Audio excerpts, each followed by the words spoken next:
नमस्कार दोस्तों, student point academy में आप सभी का स्वागत है। फ्रेंड्स, आज के इस वीडियो में हम स्टैंडर्ड 5th मैथ्स का प्रॉब्लम सेट 5 जो कि नंबर वर्क लेसन नंबर 2 में आता है, इसे हम करेंगे। तो आइए स्टार्ट करते हैं।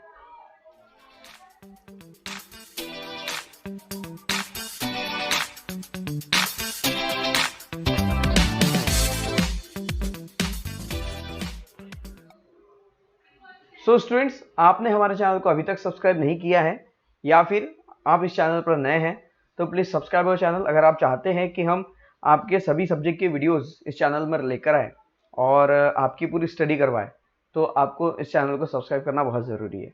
तो आइए स्टार्ट करते हैं lesson number 5 problem set 5। Okay, so problem set 5 में क्वेश्चन नंबर फर्स्ट है, right the place value of underline digit. ये जो अंडरलाइन डिजिट है, इन सभी अंडरलाइन डिजिट की हमें प्लेस वैल्यू बतानी है। ओके, तो यहां पर इसे एक्सप्लेन करना थोड़ा मुश्किल होगा, इसलिए हमने इन सभी क्वेश्चंस को नेक्स्ट पेज में लिया है। देखिए, problem set 5 number work question number 1, right the place value of underline digit. Okay, so the first question is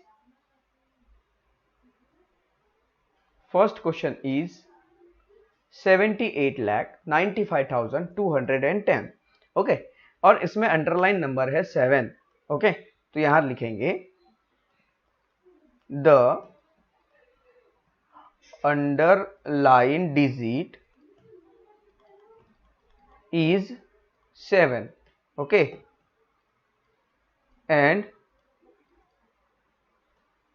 it is on, ये कौन सी प्लेस पर है, राइट द प्लेस वैल्यू। तो सबसे पहले हमें ये बताना पड़ेगा कि ये कौन सी जगह पर है, तब उसकी जगह की कीमत हमें समझ में आएगी।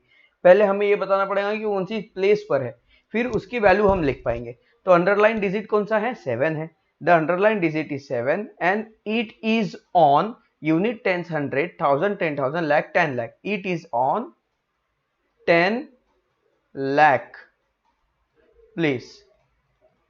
Okay, therefore its place value is 70 lakh। तो इसकी प्लेस वैल्यू जो हो जाएगी वो इतने लाख की हो जाएगी, 70 लाख की हो जाएगी। ओके, उसके बाद फिर आगे चलते हैं। Here the underline digit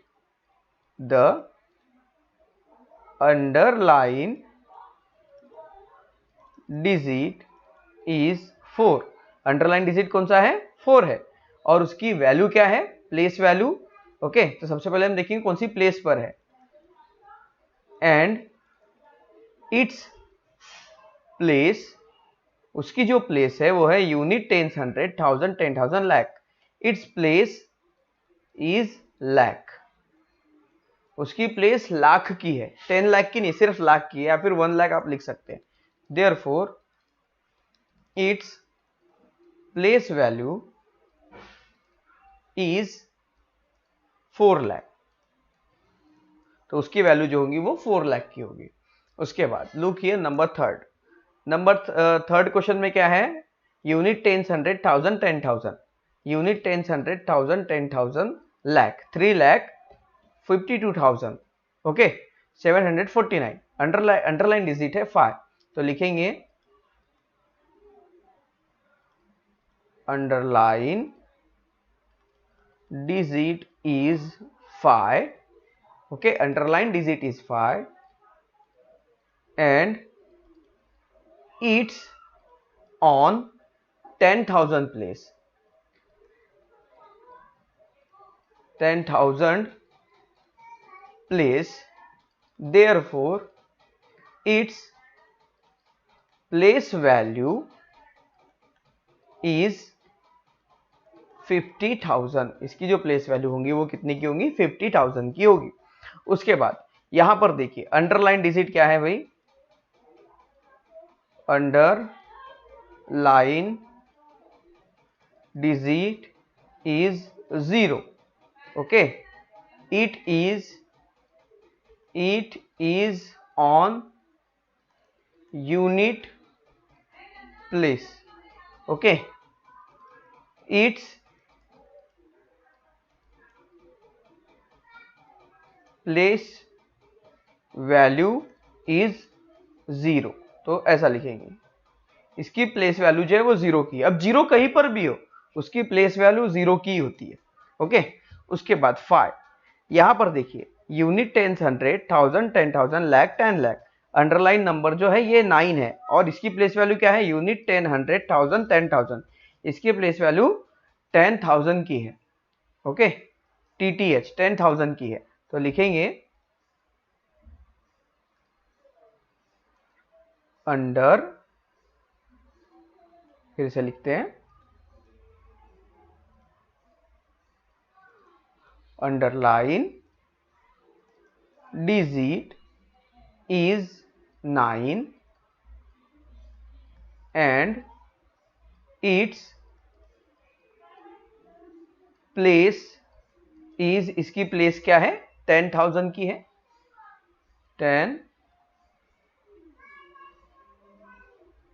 10,000। Okay, फिर से लिखते इधर, therefore its place value is 90,000। इसकी प्लेस वैल्यू कितनी होंगी, 90,000 की हो जाएगी। तो I hope that question number 1 आपको समझ में आ गया होगा कि इसे किस तरह से सॉल्व करना है ना बच्चों। अब आइए क्वेश्चन नंबर 2 की ओर चलते हैं। ओके, क्वेश्चन नंबर 2 यही आपकी बुक में, right the number in their expanded form. तो देखिए हमने नंबर्स को लिख दिया है, right the number in expanded form. इन्हीं नंबर को हमें एक्सपांडेड फॉर्म में लिखना है। एक्सपांडेड फॉर्म में लिखते समय क्या करेंगे, सबसे पहले कौन सा नंबर है, 5।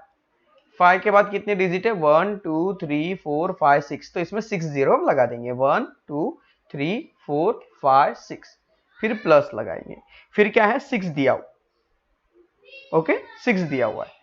6 के बाद कितने नंबर है, 1 2 3 4 5, तो यहां पर 5 जीरो, 1 2 3 4 5।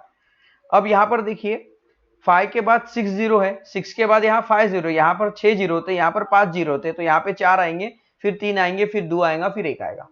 ओके, सिंपली चलते हैं, जैसे ये 4 है, अब 4 को लिखेंगे। 4 के बाद कितने डिजिट है, 1 2 3 4, तो यहाँ पे लगा दीजिए 4 0, 1 2 3 4। उसके बाद क्या, 4 के बाद है 3, 3 के बाद है 3 डिजिट, 1 2 3, तो 0 भी लगेंगे, 3 1 2 3। उसके बाद है देन 2, 2 के बाद 2 डिजिट है, कितने हैं, 1 और 5। ओके, तो 2 डिजिट है, 1 2, तो यहाँ लिखेंगे 2 0। उसके बाद है 1, 1 के बाद है एक ही डिजिट है, तो लिखेंगे 1 0, और लास्ट में है 5, 5 के बाद कोई जीरो नहीं है, तो 5 को बस वैसा ही रख दो। ये हो गया इसका एक्सपांडेड फॉर्म। बहुत सिंपल है, बहुत ज्यादा सिंपल है। ओके, कैसे लिखना है, जैसे देखो 1 2 3 4। ओके, ये क्या है, 7, लिख दो यहां पर 7। कितने डिजिट है, 1 2 3 4, 1 2 3 4, 4 0। उसके बाद 0 है, तो 0 को नहीं लिखना, 0 को छोड़ देना, 0 से कोई मतलब नहीं है। ओके, 0 जहां पे है उसको भूल जाना। 0 के बाद क्या, 8, तो लिखो यहाँ पे 8। 8 के बाद कितने डिजिट है, 2, तो 2 0 लगा दो। उसके बाद क्या है, 1। ओके, 1 के बाद कितने डिजिट है, एक ही डिजिट है, तो यहाँ पर 1 0 लगा दो। उसके बाद है लास्ट में 5, तो हो गया, बस इतना ही रहेगा। ये आ गया इसका एक्सपांडेड फॉर्म। इधर देखिए एक्सपांडेड फॉर्म, तो कितना है, जैसे 8 है। ओके, 8 के बाद कितने डिजिट है, 1 2 3 4 5, 1 2 3 4 5 0। देन 3 के बाद कितने डिजिट है, 1 2 3 4 डिजिट, तो 1 2 3 4 0। उसके बाद है 5 के बाद है 3 नंबर, तो 3 0। और देन है 9, ये वाला 9 के बाद है 2 नंबर है। ओके, तो 9 के बाद 2 0। फिर ये वाला 9, इस 9 के बाद एक ही नंबर है, तो 9 के बाद 1 0। और फिर लास्ट वाला 9, तो 9 के बाद कोई जीरो नहीं है, कोई नंबर नहीं है, तो वो वैसा का वैसा ही रह जाएगा। ये हो गया इसका एक्सपांडेड फॉर्म। यहां पर आते हैं 8, 1 2 3 4, ये जो 8 हमने लिखा, इसके बाद 1 2 3 4 5, तो 1 2 3 4 5 0। फिर हम ये वाला 8 लिखेंगे, इस 8 के बाद कितने डिजिट है, 1 2 3 4, तो लिखो 8 1 2 3 4। फिर अगले वाले 8 के बाद कितने डिजिट है, 3 1 2 3, तो लिखो 1 2 3 0। फिर उसके बाद एक और 8 है ना, ये वाला 8 के बाद कितने डिजिट है, 2 0, 2 डिजिट, तो 2 0। उसके बाद एक और 8 है। ओके, ये 8 के बाद कितने डिजिट है, एक ही डिजिट है, तो 1 0। और सबसे लास्ट में बचा है 9, उसको वैसे ही लिख देंगे। फिर इसका एक्सपांडेड फॉर्म करते हैं तो क्या हो जाएगा 9 1 2 3 4 5 6 1 2 3 4 5 6 प्लस 2, यहाँ पे 6 जीरो लगा तो यहाँ 5 जीरो लगेंगे 1 2 3 4 5, उसके बाद 3, यहाँ पे 4 जीरो लगेंगे 1 2 3 4, देखिए एक एक कम होते जाता है 2, यहाँ कितने 4 जीरो लगे तो यहाँ 3 जीरो लगेंगे 1 2 3, उसके बाद क्या है 9 1 2, फिर कितना है 9 1 और फिर लास्ट में 2। देखिए यहाँ पर अभी हमने क्या किया, हमको पता है कितने नंबर थे 1 2 3 4 5 6 7, तो हमने 9 लिखा, 9 के बाद कितने डिजिट है 1 2 3 4 5 6, तो पहली बार अगर 6 डिजिट लगे तो दूसरी बार 5 डिजिट लगेंगे, फिर 4 डिजिट लगेंगे, फिर 3 डिजिट लगेंगे, फिर 2 डिजिट लगेगा, फिर 1 जीरो लगेगा। समझ में आया? यहाँ पर पहले 6 जीरो, फिर 5 जीरो, फिर 4 जीरो, फिर 3 जीरो, फिर 2 जीरो, फिर 1 जीरो, फिर नंबर। समझ में? ये और ज्यादा सिंपल तरीका है सोचने का। हम किस तरह से सोचते हैं यही पर डिपेंड करता है कि हम सॉल्व कैसे करेंगे। ओके, उसके बाद क्वेश्चन नंबर 3 है। क्वेश्चन नंबर 3 में पहला क्वेश्चन है हमारे पास, write the place name and place value of each digit following number. नीचे कुछ नंबर दिए हुए हैं, इन सभी नंबर की, हर एक नंबर की प्लेस हमें बतानी है और प्लेस वैल्यू भी बतानी है हर एक नंबर की। ओके, तो इसका क्वेश्चन हमने लिखा है नेक्स्ट पेज में, चलते हैं उधर। पहला क्वेश्चन है 35,705, 35,705। ओके, तो यहां पर क्या था 35,705, ये पहला क्वेश्चन था। तो सबसे पहले हम क्या करेंगे, यहाँ डिजिट है, तो डिजिट कौन कौन से हैं 3 5 7 0 5। ओके, ये इसको काट दो, ये हमारे काम के नहीं बॉक्स। ये हो गया यूनिट, टेंस, 100, 1000 और ये हो जाता है TTH 10,000। ओके, तो इसकी जो यूनिट है इसकी प्लेस वैल्यू वही रहेगी, इसकी प्लेस वैल्यू 10 की रहेगी, मतलब 2 0। इसकी प्लेस वैल्यू 700 है, 7H है, तो सॉरी यहां पर हमें प्लेस लिखना है। तो देखिए यहां पर हमें क्या करना है, सिर्फ जैसे हमने ये नंबर लिखा, नंबर लिख लेना है। उसके बाद इनकी प्लेस क्या है, तो इसकी प्लेस है यूनिट की, तो लिखो यूनिट। इसकी प्लेस है टेंस की, तो लिखो टेंस। इसकी 100, इसकी 1000 और इसकी 10,000। ओके, जो भी क्वेश्चन आएंगे आपको सबको इसी तरह से सॉल्व करना है। ओके, पहले नंबर लिख लिए, फिर उनकी डिजिट की प्लेस वैल्यू, प्लेस क्या है वो लिख लिया। अब इनके बाद इसकी वैल्यू लिखेंगे, तो यूनिट की वैल्यू उतनी ही रहेगी, टेंस की वैल्यू यहाँ पर इतनी रहेगी, 00 की, यहाँ पर रहेंगे 100 की, तो यहाँ 700, यहाँ 1000 की तो आ गया 5000, और यहाँ पे है 10,000 की तो आ गया 30,000। तो सभी क्वेश्चन आपको इसी तरह से करने हैं। मुझे पूरा भरोसा है कि क्वेश्चन नंबर 3 आप इजीली सॉल्व कर लेंगे, है ना स्टूडेंट्स। तो यहाँ पर जो 2 क्वेश्चन है, ये 2 क्वेश्चन आपके लिए होमवर्क है, वो आप कर लीजिएगा। अब है next question number 4, the expanded form of the number given. नीचे 2 नंबर दिए हुए, इनके एक्सपांडेड फॉर्म हमें बताने हैं। एक्सपांडेड फॉर्म जो है, सॉरी एक्सपांडेड फॉर्म दिया हुआ है, हमें नंबर लिखना है। तो हमें पहले क्या था, यहाँ पर ये देखिए, ये वाला क्वेश्चन देखिए, इसमें हमें नंबर दिया था और हमें इस फॉर्म में कन्वर्ट करना था। ओके, अब हमें क्वेश्चन में ये फॉर्म दिया हुआ है, हमें इसके बदले ये लिखना है।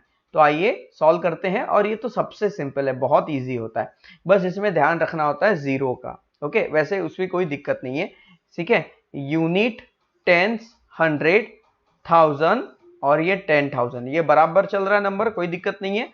तो सबसे पहले लिखेंगे 9, फिर लिखे 7, फिर लिखे 6, फिर लिखे 4, फिर लिखे 6। अब देखिए इस नंबर को, क्वेश्चन नंबर 2 क्या बोलता है। ओके, क्वेश्चन नंबर 2 में है यूनिट। अब यहां पर देखिए डायरेक्ट 100 है, टेंस की जगह यहां पर नहीं है, ध्यान में रखना है आपको। ये यूनिट, फिर यहां पर 10 की वैल्यू 10 की जगह खत्म हो गई है। ओके, यूनिट, टेंस, 100, 1000, ये है 10,000 और ये है लाख। अब देखिए यहां पर हमने जब पूरे नंबर को रीड किया तब हमें पता चला कि यहां पर टी नहीं है, टेंस नहीं है। तो टेंस के लिए हम क्या समझेंगे, जीरो, जहां पर कुछ नहीं है उसके लिए हम जीरो कंसीडर करेंगे। ओके, अब आइए इसको लिखते चलते हैं। कैसे लिखेंगे, सबसे पहले 9, फिर 2, फिर ये 7, फिर ये 8, फिर ये 0 और फिर ये 5।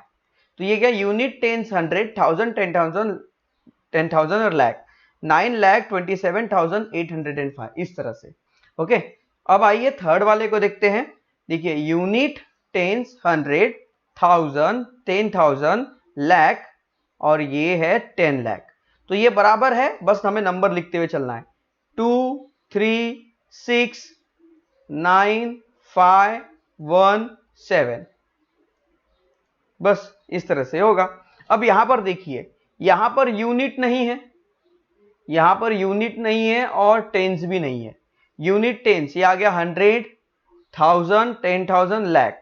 ओके, तो ये जो नहीं है उसके लिए हम क्या कंसीडर करेंगे, जीरो।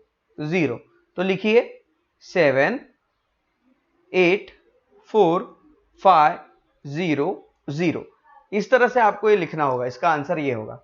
उसके बाद लुक हियर, यहां पर है यूनिट, टेंस नहीं है, टेंस यहां पर गायब है, तो टेंस के लिए हम जीरो कंसीडर करेंगे। यूनिट, टेंस, 100, 1000, 10,000 और लाख आना चाहिए 10,000 के बाद, पर यहां पर लाख के लिए जगह नहीं है, सीधा 10 लाख है।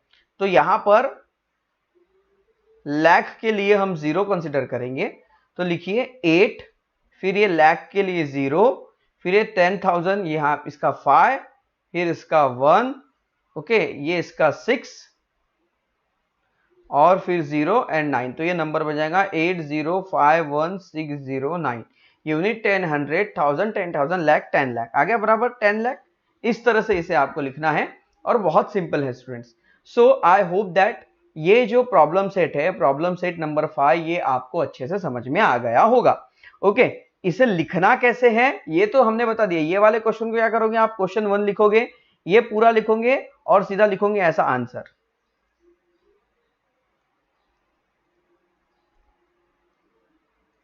आंसर 64679 ऐसा इसका आंसर रहेगा। ओके, बस इस तरह से आपको लिखते चलना है।